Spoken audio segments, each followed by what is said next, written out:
아시는 분들이 여기 계시고 해서 그렇지만 또 처음 뵙는 분도 있어서 그다음에 제 소개를 드리겠습니다. 저는 대전대학교 한국어문학과에서 국어문학과를 중간에 학과명을 바꿨습니다.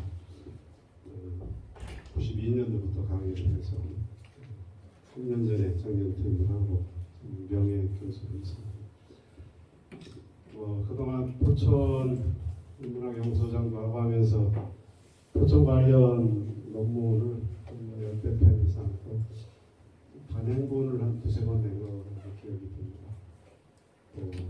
근래에는 포천 출신 순소설 작가 이혜조 선생의 전집을 퇴직 후에 그쪽에 매달려서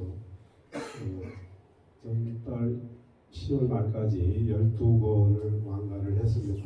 조금 손질하고 마무리할 게 남아 있어서 세트로 이렇게 인쇄는 조금 아직 시간이 더 있어야 될 것 같은데 일단 발간은 12권 전집 발간을 완가를 해서 일단 제 나름대로 포천사회에 일정도 제 할 일은 어느 정도 했다고 생각을 하고 있습니다. 곧 출판 기념회를 가질 예정입니다만 어쨌든 나름대로는 포천 역사 쪽보다는 문화 일반에 대해서 포천의 인물 연구 이쪽으로 30년 가까이 나름대로 이것저것 할 일을 하다 보니까 포천문화원 이종 원장님과 인연도 있고 그 원장님께서 저에게 특별히 또 포천학연구소를 좀 맡아달라고 하셔서 제가 퇴직 후에 봉사하는 마음으로 기꺼이 해서 여기까지 왔습니다. 오늘 이 자리도 이원영 전 도의원님이 제안을 해서 저 역시 이제 기꺼이 동참하겠다고 했고 원장님도 여기에 적극 협조하시고 또 평생교육 원장 김정환 교수께서도 호응하셔서 오늘 이 자리가 마련된 것으로 알고 있습니다. 그렇지만 솔직히 제가 오늘 이 특강을 준비하면서 어려운 것은 저는 역사학자가 아닙니다. 저는 이제 문학도죠. 문학도고 고전 문학을 전공한 사람으로서 좀 평토사, 포천사 이거에 대해서 첫 시간을 어떻게 열까 고민을 나름대로 했습니다만 제가 전문적인 소양이 있는 게 아니기 때문에 저에게 주어진 과제 제목이 유인물에 있습니다만 좀 너무 작아서 여기다 한번 띄워봤습니다. 향토사 연구와 교육의 필요성, 포천사 연구의 실태. 근데 한국사에서 포천이 갖는 의의 이런 내용들인데 지난 솔직히 말씀드리면 제가 알고는 있었지만 이것저것 좀 차일 필요했던 일이 있어서 준비를 못하다가 지난 목요일 전 오후에 갑자기 연락을 받고 지금 오늘부터 시작합니다. 저는 일단 말초 시작할 줄 아니면 12월 첫 주에 시작할 줄 이렇게 하고 있었는데 그래서 부랴부랴 토요일 일요일 오늘 하루 종일 도서관을 뒤지고 사례를 뒤지고 준비를 하느라고 아주 했습니다만 부실합니다. 그때는 죄송한 말씀 먼저 드리고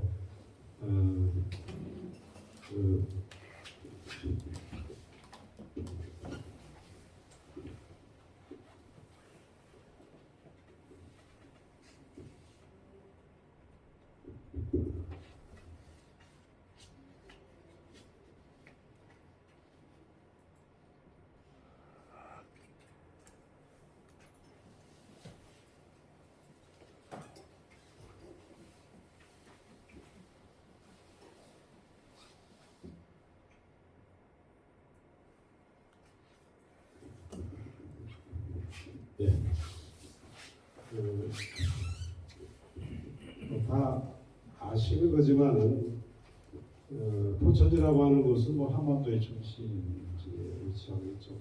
역사적, 지리적 여건이 고대부터 남과 북의 갈림길에서 중간에서 이리저리 역사적으로는 뭐 좀 속된 말로 치이는 지역이었겠죠. 그러나 그만큼 여러 세력들이 가축하는 그런 장소인 만큼 문화나 사람들의 교류가 활발했던 지역인 것이고, 아까 이원웅 전 도의원께서 말씀했지만 포천은 제가 보기에 어느 지방 도시보다도 지리적, 자연적, 역사적, 또 문화적 여건이 또 여러 가지 자료가 콘텐츠가 아주 풍부한 지역입니다.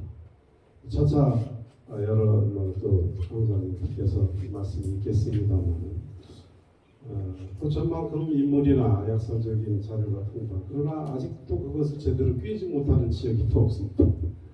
안타까운 일이지만 차차 하나씩 하다 보면 언젠가는 성과가 있겠죠.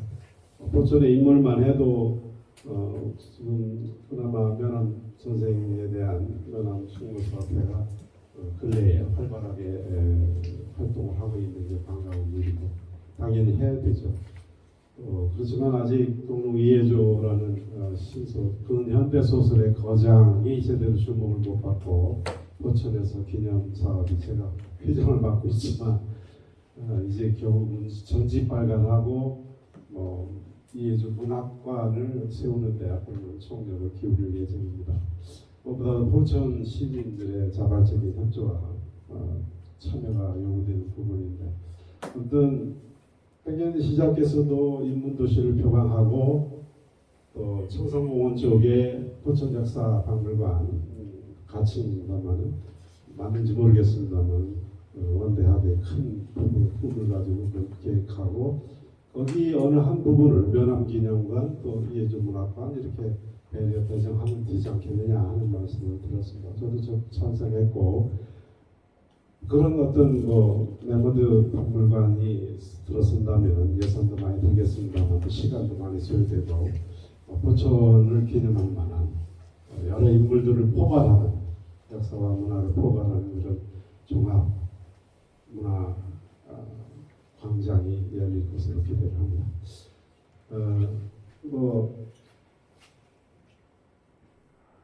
아다시피 한반도의 중심에서 또 고대 선사시대 유적도 우리가 가까운 전곡의 한탄강 전곡 구석지 유적이 있고, 우리 여기 포천 한탄강 유역에도 구석기 유물이 발견되고 있습니다.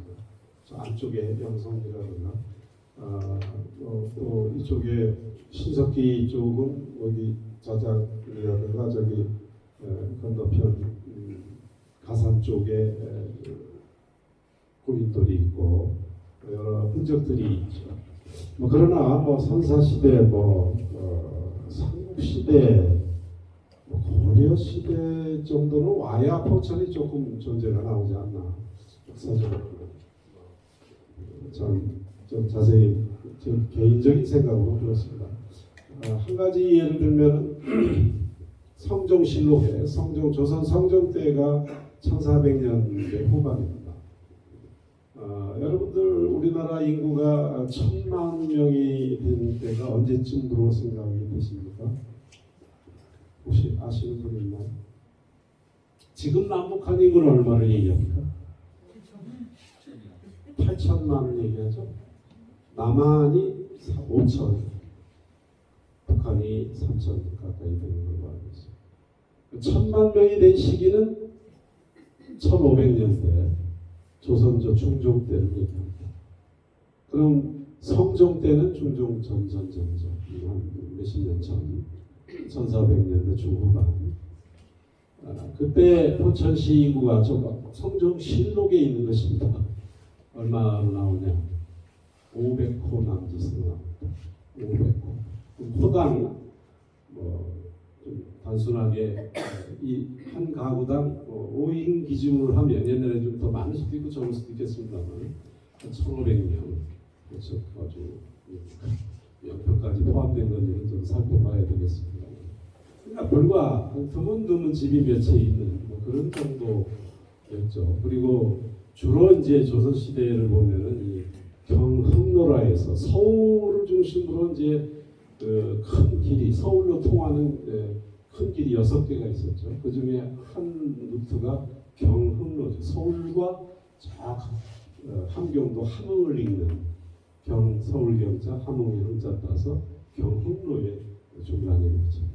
그러니까 함흥 원산 이쪽 동해안에서 생산되는 명태라든가 그쪽 해산물들이 서울로 가는 중간 길목이죠. 그래서 양문에 양문역이 있었죠. 역참이 있었죠. 역참은 이제 관리들이 공무 수행하면서 여행하면서 묵고 교통수단이 말을 쉬게 하고 또 갈아타고 하는 그런 곳입니다. 양문역이 컸고 그리고 또 의정부를 지나서 가다 보면 도봉도 가기 전에 뭐 장수원 또 옛날에 다락원 루원이라고 했죠. 루원 루원 다락원 이쪽은 뭐 이해조선생 소설에서 나옵니다. 거기가 이제 길목이죠.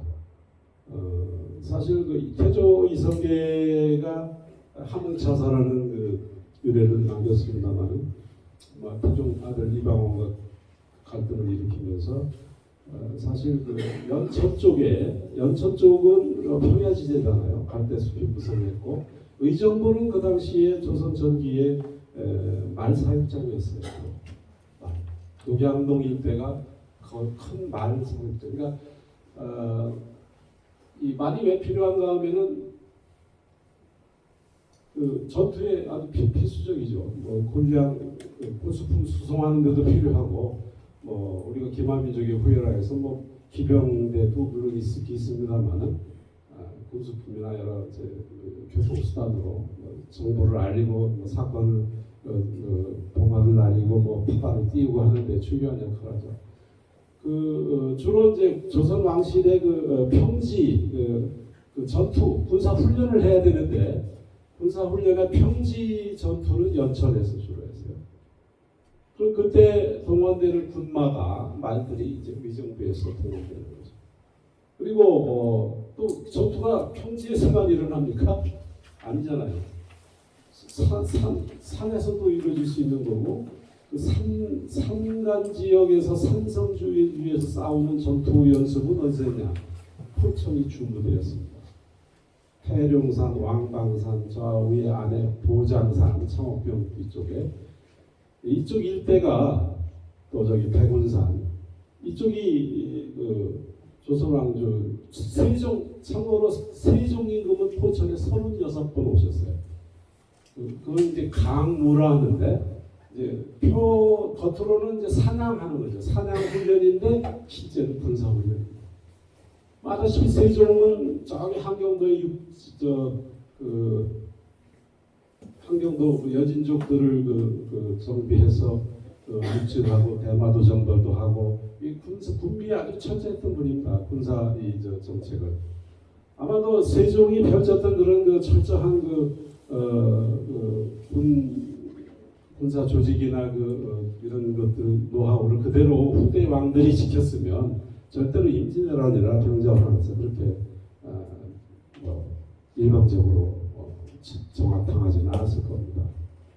한 가지 세종이 저쪽 함경도 쪽을 여진 쪽을 다스리고 육진을 해서 지금과 같은 지도 한반도 지도가 백두산 전개비로 해서 이렇게 갈라지는 그때도 거기도 포천이 1000여 명, 1500명이면 거기는 몇백 명 살던 시절 아니에요.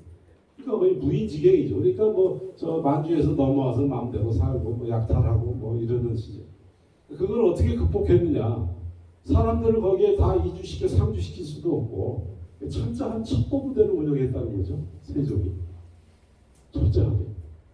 현지에서 살면서 여진족들의 동태를 수시로 관찰하고 이것을 기밀을 여차 움직임이 좀 수상하면은 중앙에 파발을 띄워서 알려가지고 정벌하고 대비하고 막게 하는 이 특수 첩보부대를 운영했다는 것입니다.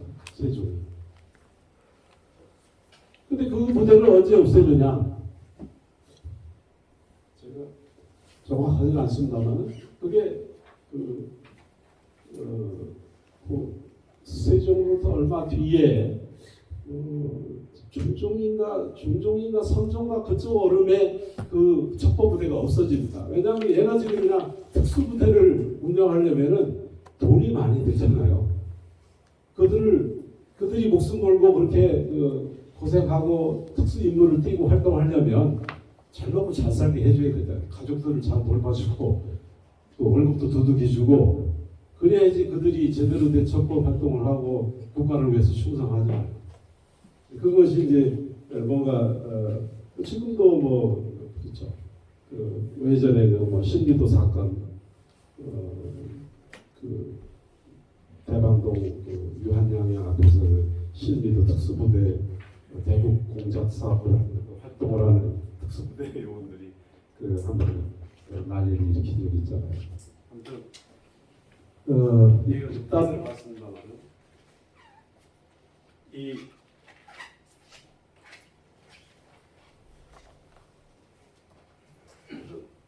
저는 그런 지리적으로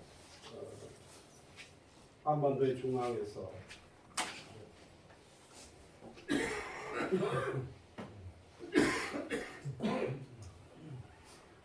마이크 안 쓰셔도 되세요. 네.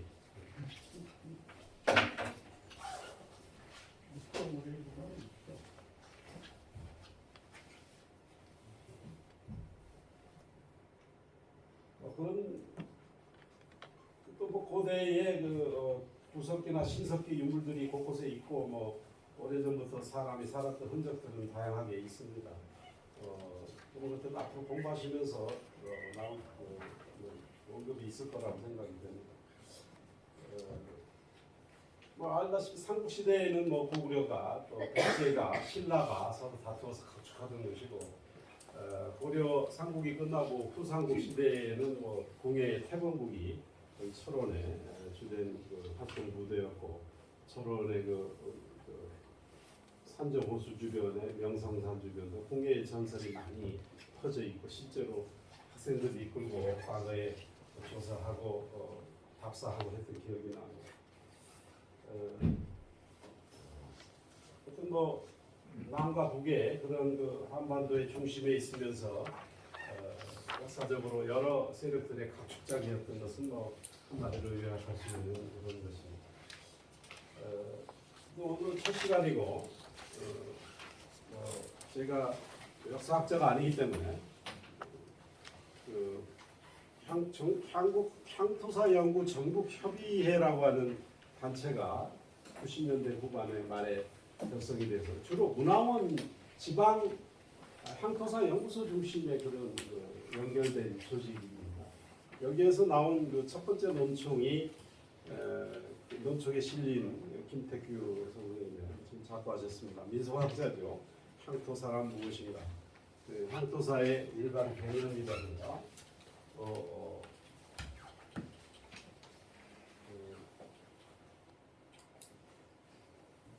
향토사와 관련된 이모저모를 같이 유인물을 가지고 살펴보는 것으로 제 첫 시간 소임을 다하고자 합니다. 부족한 부분은 나중에라도 제가 자료로라도 유인물로라도 꼭 제가 공부를 해서 여러분들께 나눠드릴 것을 약속을 드리겠습니다. 포천사라든가 포천사 연구 현황 실태 이런 것들은 뭐 많은 시간을 두고 자료 조사를 하고 또 그 자료 참고 자료들을 좀 모아야 되기 때문에 나중에 제가 제공해드린 걸로 약속을 드리겠습니다. 이 향토사 쪽이 크게 관심을 가진 게 전국 문화원이 결성되면서 문화원 산하에 향토사 연구소 또는 향토 문화연구소가 들어서면서 이것이 전국적인 조직을 갖고 지금도 활동하고 있는 그것이 모체가 된 것이 전국 한국 향토사 연구의 전국 위원 협의회입니다. 그리고 지금은 2000년대 한 2010년대부터 지금은 향토문화연구소 또 향토사연구소를 지역학연구소로 의정부는 의정부학연구소, 의정부 향토문화연구소를 또 동두천은 동두천학연구소로 이미 바꿨습니다. 동두천도 거기 제가 향토문화연구원으로 있습니다만 의정부도 연구원으로 있고 포천도 거기에 맞춰서 포천 향토사연구문화원부서 향토사연구소를 포천 학연구소로 이렇게 개명을 했죠. 전 전임 소장님, 최상근 소장님도 와 계십니다만, 그래서 이 향토사라고 하는 또 향토 문화라고 하는데 향토사보다는 향토 문화가 조금 더 큰 개념이겠고, 그거보다 더 큰 것은 포천학이라고 하는 지역학이 더 큰 개념이겠죠. 그렇게 바뀐 데는 여러 가지 이제 이유가 있고 그 역사적인 그 배경도 있겠습니다만은 그런 좁은 시각에서 그 지방의 다양한 그런 그 연구들을 문화원에서 좀 끌어안고 그걸 해나가야 되지 않느냐. 역사나 문화에만 매달리지 말고 더 큰 범위를 그보다 더 큰 범위의 그 지방과 관련된 여러 가지 연구와 그것들을 지원하고 그것을 수행하라 이런 뜻으로 저는 이해하고 있습니다.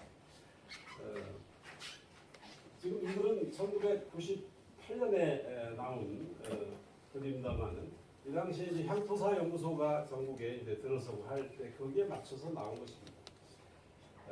향토사라는 말 또는 지방사 또 포천사 뭐 이런 것들이 이제 결국은 이제 지금까지 역사가 중앙 중심 또 지배층 중심 지배 권력 중심 이렇게 역사가 쓰여오고 뭐 왕권 중심 하던 것이 서민 중심 민중 중심의 생활 중심의 역사로 이것이 시각이 바뀌면서 이동하면서 이런 것들이 이제 조직이 전국 문화원 중심으로 이제 생기게 된 것이죠. 근데 우리나라는 사실 지방사나 향토사가 뚜렷한 특색을 갖기가 좀 어려운 구조입니다. 땅덩어리 좁은 데다가 일찍 고려시대부터 중앙 집권제가 또 신라 통일신라부터 하다 보니까 유럽이나 일본은 봉건 국가잖아요. 봉건 국가라고 하는 것은 어느 지역을 지역 왕이 있잖아요. 영주가 있잖아요. 영주가. 그래서 왕같이 거기서 하고 저쪽 일본만 해도 이제 성의 각 지역의 쇼군들이 있잖아요. 거기를 또 전체 하는 그것과 아마 또 히데요시라든가 이런 인물도 있고 그 밑에 또 각 지역을 하는 그래서 지역별 특색이 강하고 문화적인 색채도 다르고 상당히 유럽은 더 말할 것도 없죠. 그래서 유럽이나 일본은 일찍부터 이 지방사 이쪽이 발달해 왔죠. 그런 특색이 보이니까. 근데 한국은 좀 지방사나 향토사가 좀 늦은 그런 측면이 있습니다.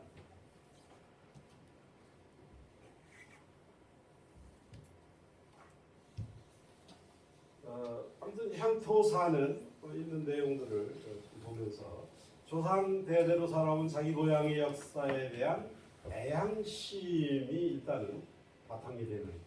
그래서 물론 포천사도 포천 주민이 쓸 수도 있고 관심을 가질 수도 있지만 외부인이 관심을 갖고 쓸 수도 있는 것이죠. 그러나 이제 주민들이 참여하고 쓰면은 훨씬 더 고향을 생각하는 그런 애양심이 더 강조될 수밖에 없는 그런 것은 당연한 일이라고 할 수 있겠습니다.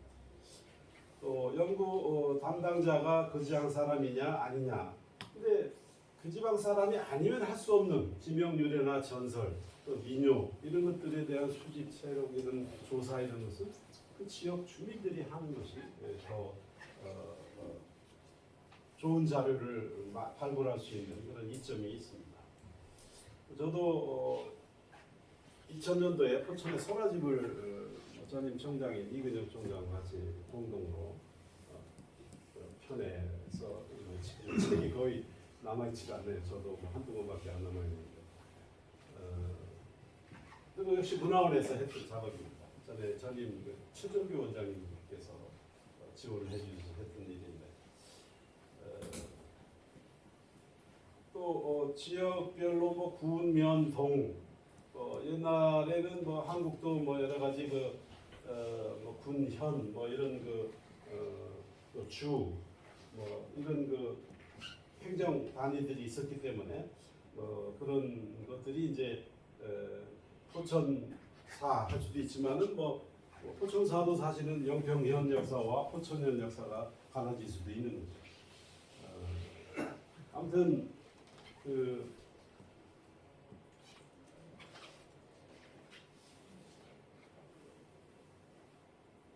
그런 면에서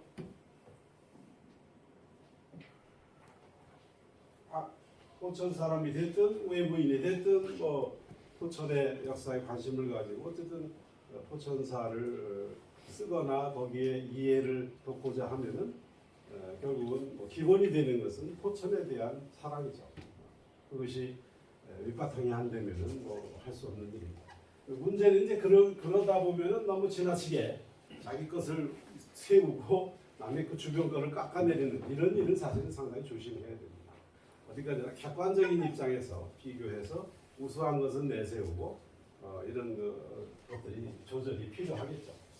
어쨌든 향토사는 한마디로 정의하면 자기 고장 사람이 애향심을 바탕으로 서술한 자기 향토의 주변 고장의 역사라고 정의할 수 소박하게 할 수 있겠습니다. 그러나 이제 우리가 향토 내에서 그 지역 내에서 일어난 과거에 일어난 사건이나 현상을 말해주는 요 인사자를 향토사가 아니라 역사사자를 쓴 향토사라고 할 때는 이게 좀 달라질 수밖에 없다. 이 인사자를 쓰면은 뭐 일어난 일이죠. 사건. 포천시에서 포천 지역 내에서 과거에 삼국시대에 어떤 일이 있었다. 뭐 고려시대에 어떤 일이 있었다. 그거 가지고는 안 된다는 거죠. 그것을 어떠한 역사인식과 안목을 가지고 꿰어내느냐. 역사관, 역사인식이 필요하다는 거죠. 포천사에 대한 역사관을 확립해야 될 필요가 여러분들이 이 강의를 다 듣고 식감을 다 채우고 나시면은 거기에 대한 안목이 좀 길러지기를 저도 간절히 기대하겠습니다.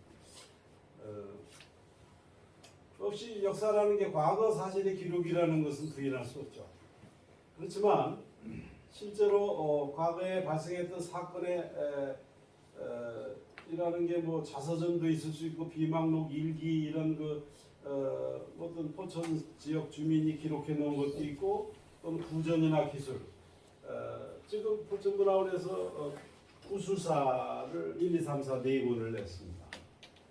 저도 면밀히 검토는 아직 못 해봤습니다만 내년에 5권 한 권을 더 해서 5권으로 일단은 이제 기본적인 포천시의 구술사를 완결을 할 예정으로 있습니다만은 뭔가 좀 보완이 필요하고 더 해야 될 그런 부분이 필요하면 제가 또 다시 그걸 검토해서 뭐 좀 더 한두 권 더 추가하는 방향을 생각해 보겠습니다.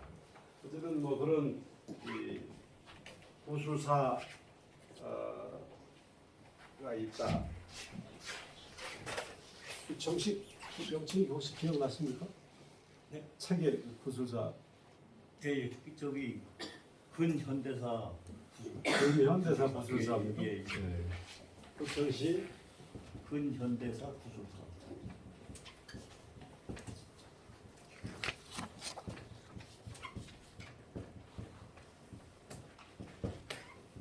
그러니까 주로 이제 포천 지역에서 오래 사시고 또 근현대의 그 굴곡을 겪으신 주로 이제 6.25나 뭐 해방 전후 또 그 이후에 겪은 그런 분들의 그 구술을 주로 기록하고 그것을 일일이 체록해서 다듬어서 아마 내는 작업으로 이해를 하고 있습니다. 이게 이제 4권까지 나갔고 아니 저기 연말에 6권 나와요. 올 금년 연말에 6권. 지금 나 6년을 해서 1년에 6분씩 예. 6년을 했어요. 6년을. 그래요? 예. 그래서 5권이 저는 4권까지밖에 못 받았어요. 4권. 예. 4권까지밖에 못 받았어요. 어. 일단 금년도 거는 다 네. 나왔다고 사무처에서 예, 예, 예. 들었거든요. 근데 그 6권을 알고 있는데 그 5권인가. 아니요, 저 4권 금년도에 4권을 받았거든요. 예. 그래서 내년도에 5권을 2023년에 예산을 올려서 5권을 해서 일단은 5권으로 끝내자 이런 얘기를 사무처하고 해서 그래서 제가 잘못했는지 뭐 한 모르겠어요. 권에 6분씩 들어가 있어요. 아 예, 그건 예. 하여튼 몇 권이 나와 있으면 여러분들도 기억하시면 좋겠습니다.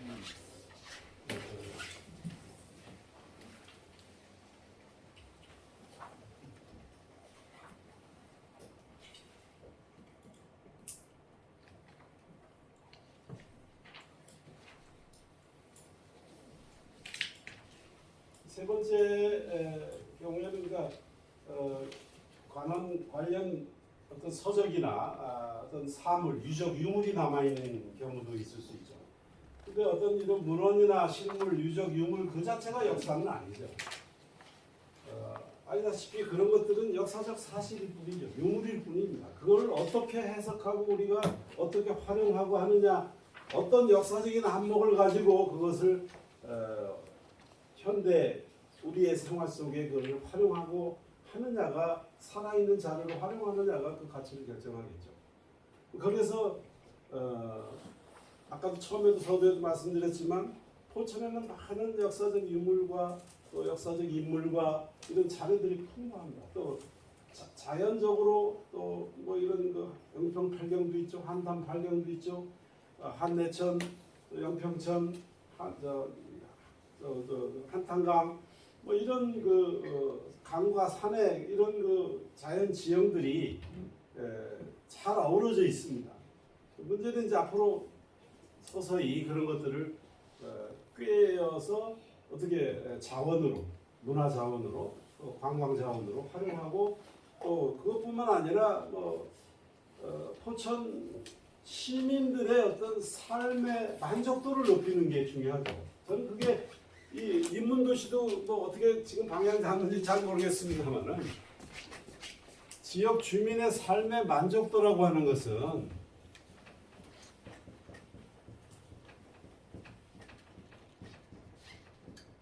뭐 여러 가지가 있겠죠. 뭐 일단 뭐 경제적으로 좀 잘 살고 많이 벌고 중요하겠죠. 그러나 이 문화를 어떻게 즐길 수 있느냐,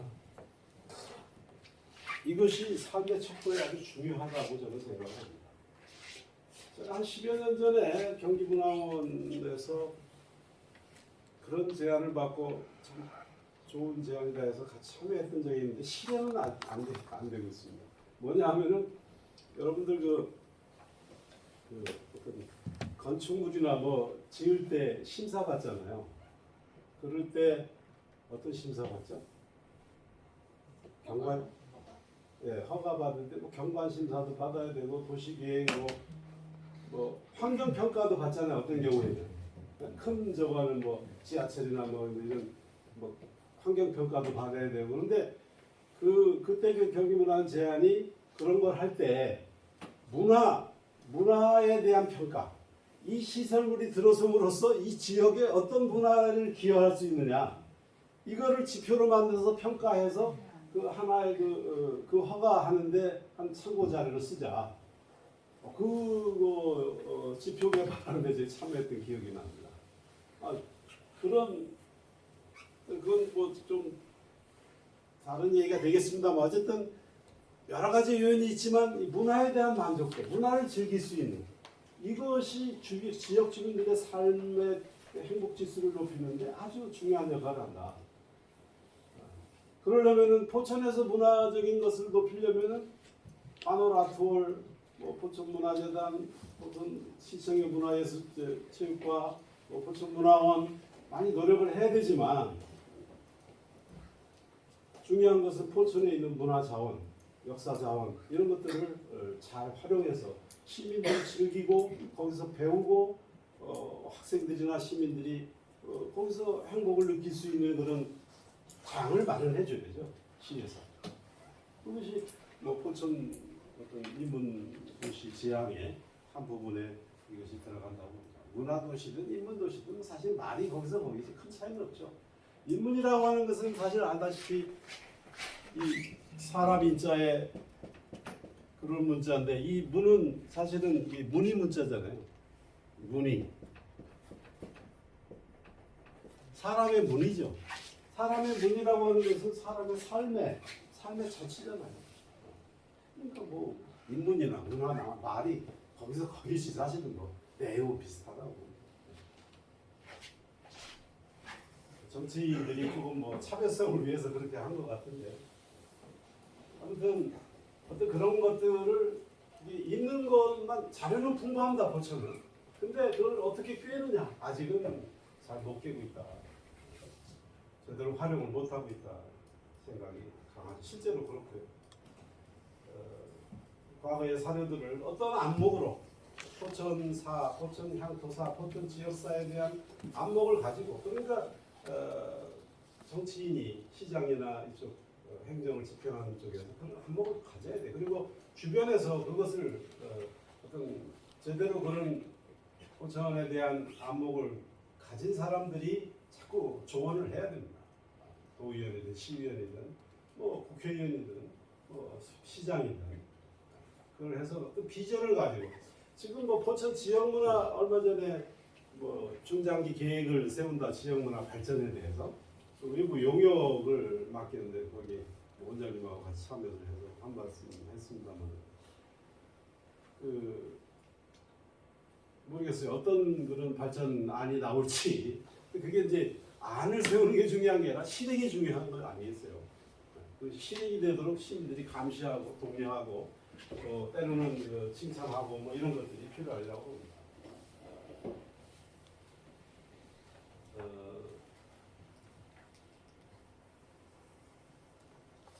어떤 사실이 실제 있는 것들이 역사적 가치가 있는 것일까 하는 것은 역사적인 안목, 역사의식으로 그것을 바라보고 발굴하고 그거를 현실에 활용하고 할 때 의미가 있고 갖는 거죠. 따라서 여러분들이 포천사를 보는 입장도 포천사에 대한 역사의식, 포천에 대한 역사관 그거는 우리 한웅 선생님이 철저하신 거라고 생각합니다. 포천사랑은 나중에 뭐 한웅 선생님 대단하신 겁니다.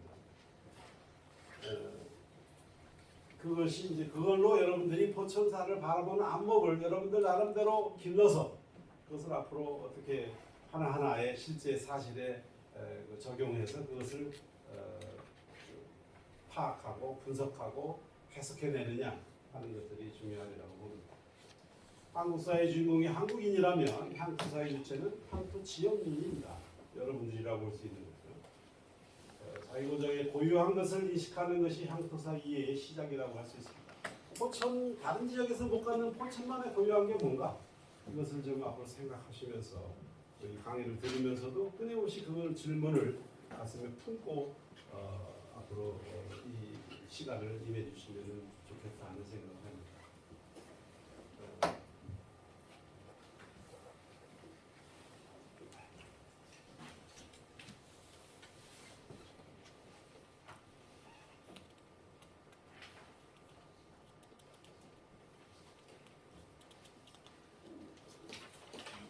앞으로 아까 이우롱 의원, 전 의원도 말씀하셨지만 앞으로 우리 포천사를 쓰는 시민으로서 참여를 하기 위해서는 그런 역사의식, 포천만이 갖는 독특한 것이 어떤 것이 있는가 그것을 너무 지나치게 과장해서도 안 되지만 그것을 또 있는 것을 못 보고 제대로 내세우지 못하는 것도 또 문제가 되겠죠.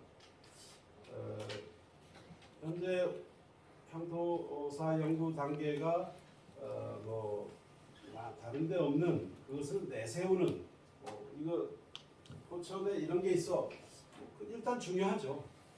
그러니까 그것이 객관성을 갖고 누구에게나 공감이 갈 수 있도록 그것을 갈고 닦아내는 것은 또 지속적인 노력이 필요한 것이라고 봅니다. 그런 가운데서 고유한 것을 내세우면서 동시에 객관성을 확보하는 이런 데 앞으로 주력해 주시기를 당부드리는 거죠. 그래서 인사자의 향토사가 아니라 어떤 나열하는 역사가 아니라 살아있는 포천에 있는 어떤 역사적 사실들을 잘 꿰어서 그야말로 살아있는 역사로 또 오늘의 포천 주민들의 시민들의 삶에 도움이 될 수 있는 역사로 그것을 해석해내고 분석해내느냐 하는 것이 앞으로 해야 될 일이 아닌가 생각이 듭니다. 향토사 연구 대상이나 방법이나 문제점 이런 것들도 뭐 간단히 정리를 해봤습니다. 조금 쉬었다가 하는 게 좋을 것 같습니다. 강의도 쉬겠습니다.